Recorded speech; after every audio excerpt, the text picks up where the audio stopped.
What's up guys, welcome back. Today I'm here with Yuvesh. So Yuvesh asked me to help him check his cab out. Nice fresh Golf 1.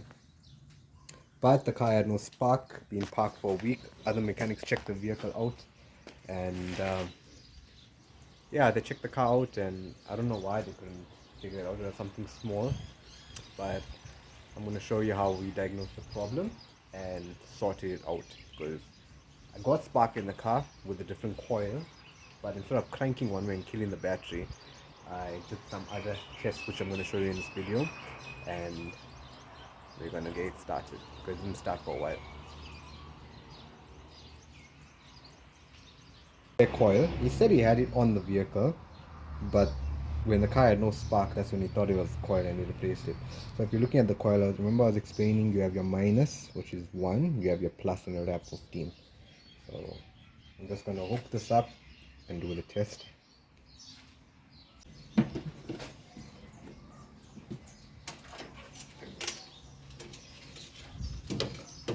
going to take our test light to confirm that we're getting. Let me turn the ignition on first. Ignition is on. Ground your test light. See, I'm getting constant power when the ignition is on.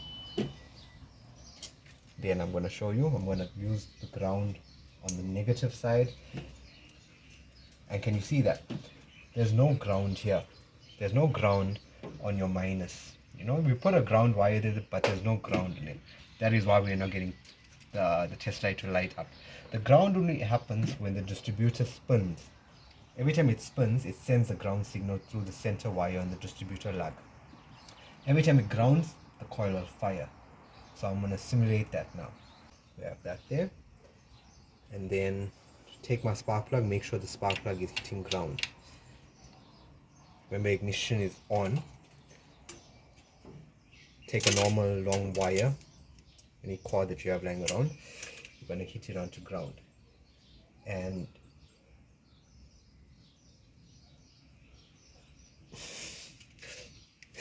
spark.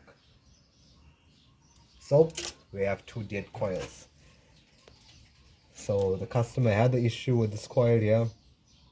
Then he went and he replaced this coil with a new one which was 170 plus, and this was a dud coil that didn't work. But obviously in spare shops, if you're buying electrical parts, they're not gonna want to replace it. That is why if you're buying coils, you either buy Bosch or good quality, something that you know you're paying your money's worth and it's gonna last you.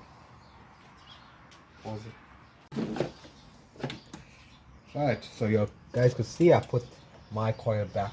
Remember, we got our constant power positive, we got our ground wire that's not grounded. It's only going to get grounded when we send the signal from the distributor plug. I'm going to turn the ignition on.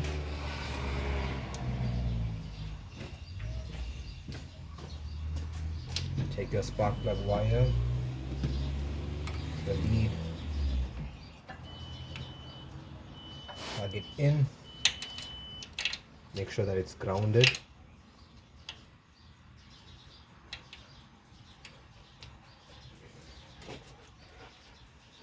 Take a cord, ground it.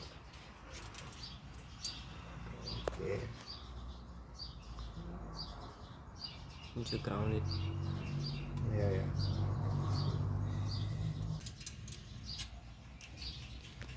And you can see I got it in the center one, and I'm touching ground. And that's how you would test. If your TCI harness is working, you will test that. If your coil, you will also, and if that works and your car still doesn't start, that means it will be the distributor that's the fault.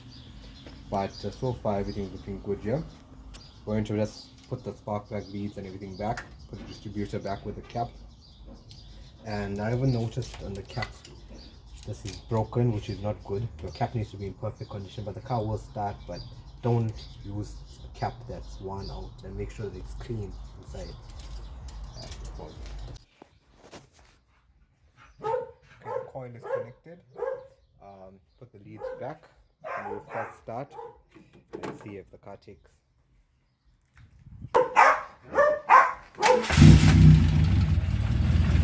One shot, guys. You can see the smile on his face. Look at how nice it's icing.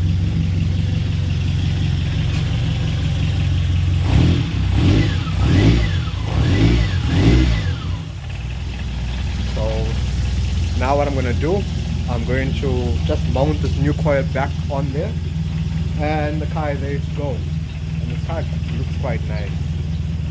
Nice wheels, coilovers.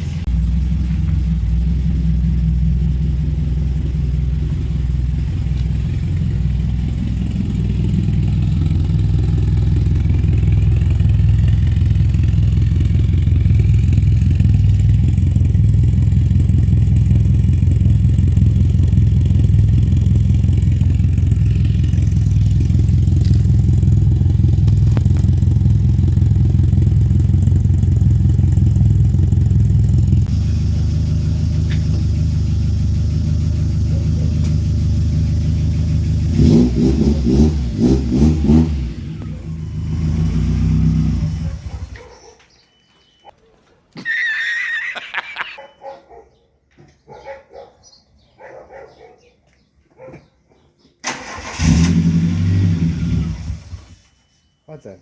Carburetor. Okay, car started, but every time we try to move it, it was switching off. So obviously I know when you're swinging the key, it's starting one shot and switching off. Came to find out this is loose here, so I'm gonna pull some fuel through, and battery's dead now. Pull some fuel through and hopefully it runs fine.